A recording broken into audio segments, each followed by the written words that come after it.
ये तब हुआ जबकि ये राज्यसभा की मेंबर्स की घोषणा की गई। उस वक्त मेरे दिल आग में बात आई कि भाई जो हम जिस नारे पे हम चुनाव लड़ रहे हैं उस नारे पे हमारी पार्टी बिल्कुल सीरियस नहीं है। और जिस तरह से राज्यसभा के टिकट दिए गए, मेरा एक दिल में और मेरे साथियों के दिल में ये सोच उठी कि भाई जिस मुद्दे पे आप 2024 का चुनाव लड़ना चाहते हैं उसी मुद्दे पे ही से आप हट जाते हैं तो हमारा क्या वजूद है, हम क्यों रहें पार्टी के साथ। इस पार्टी में क्या ऐसी कमी आ गई, क्या आपका विचार? कमी की बात नहीं है, सोच की बात है। आपकी जो सोच है अगर वो बदल जाती है, आप कह कुछ रहे हैं, आपके एक्शंस कुछ और दिखा रहे हैं, तो फिर हमें भी फैसला करना पड़ेगा कि भाई हम क्या करें। क्या आपका वहाँ अपमान हो रहा था? क्या आपकी इज्जत नहीं हो रही थी? नहीं, ऐसा कुछ नहीं है। मुझे इज्जत भी दी, मुझे सम्मान भी दिया, मगर मुझे अकेला सम्मान नहीं चाहिए। मैं अकेला चुनाव में नहीं उतर सकता। अगर मुझे सम्मान चाहिए तो अपनी पूरी कौम के लिए चाहिए, और मुझे अगर सम्मान चाहिए तो मुझे पूरे देश के लिए चाहिए। आज हम बात कर रहे हैं इंडिया गठबंधन की, और वो बिल्कुल गठबंधन ख़त्म सा होता चला जा रहा है। कोई आपस में सीरियस है ही नहीं उस गठबंधन को चलाने के लिए। तो ये राजनीति आज इस मोड़ पे पहुंच गई है कि हम जैसे लोग, हमने हमेशा राजनीति ईमानदारी और सच्चाई के साथ की, अब घुटन सी महसूस हो रही है। क्या पहले जैसी सपा नहीं थी? देखिए, मैं सपा पे कोई टिप्पणी नहीं करना चाहता।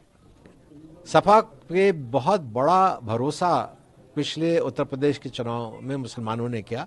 मेरे ख्याल में जितना वोट मुसलमानों को सपा को मिला है वो ज़िंदगी में कभी नहीं मिला था। बहुत बड़ी संख्या उनको मिली थी। मगर मुसलमानों की जायज़ बातों पे आवाज़ ना उठाना ये एक तकलीफ़ की बात है। सर, लोग कह रहे हैं कि आपको राज्यसभा नहीं मिला, जिसके दरकिनार कर रहे हैं, या क्या है? ऐसा है, राज्यसभा मुझे पिछली दफ़ा भी नहीं मिला था, मगर जावेद अली खान साहब को दिया राज्यसभा।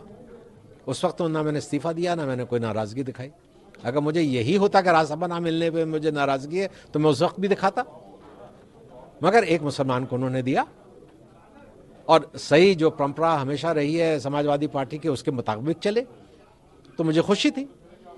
इस दफ़ा मुसलमान का सवाल नहीं है और मेरा सवाल नहीं है, किसी मुसलमान को दे देते। सर, अगला कदम क्या होगा? अगला कदम, मैंने जैसे कहा कि मेरे साथ बहुत सारे मेरे साथी हैं, मैं उनके साथ बैठूंगा और बैठ के फिर फैसला करूंगा कि मुझे आगे क्या करना है। कौन सी पार्टी होगी? ये कोई अभी तय नहीं है कि कौन सी पार्टी होगा। ज़रूरी नहीं है कि आप कोई पार्टी ही ज्वाइन करें। अगर आपको सेवा करनी है देश की, अपने लोगों की, तो आप बगैर पार्टी में भी रह के सेवा कर सकते हैं। और ये हमारे परिवार ने हमेशा किया। हमारे ट्रस्ट चल रहे हैं, हम लोगों की मदद कर रहे हैं। हम कभी हिंदू मुसलमान नहीं देखते, जो ज़रूरतमंद आता है उसकी मदद करते हैं।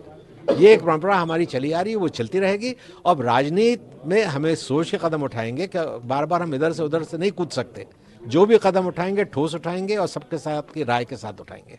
इंडिया गठबंधन के बारे में क्या कहेंगे? इंडिया गठबंधन तो मैंने आपसे कहा कि कुछ मेरी समझ में नहीं आ रहा है।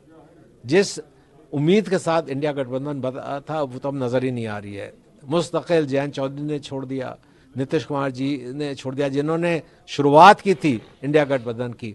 वहाँ हमारे अशोक चव्हाण साहब ने महाराष्ट्र से छोड़ दिया। कुछ चर्चाएं चल रही हैं कमलनाथ साहब के बारे में भी, मुझे नहीं मालूम उसमें कितनी सच्चाई है या नहीं है। और आपस में जब इन लोगों से बात होती है तो ये आम आदमी पार्टी का बयान आता है कि हम 13 की 13 सीटें लड़ेंगे पंजाब में, हम 7 की 7 सीटें लड़ेंगे दिल्ली में।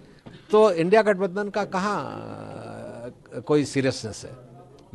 गठबंधन तो होता है कि आप मिल के लड़िए, छोड़िए कुछ सीटें, आपस में जुड़िए और मिल के लड़िए। वो मुझे नहीं नज़र आ रहा। नहीं, देखिए, मुझे कोई ज़ाती दुश्मनी तो अखिलेश जी से नहीं है ना। मुझे उन्होंने, जब भी मैं उनसे मिला, उन्होंने मुझे सम्मान दिया। ये अलग बात है कि बहुत सारी बातें मेरी सुनी और बहुत सारी बातें नहीं सुनी। मगर आज तकलीफ मुझे ये है कि जिस बड़े मुद्दे पे हम चुनाव लड़ रहे थे अखिलेश जी उससे दूर हट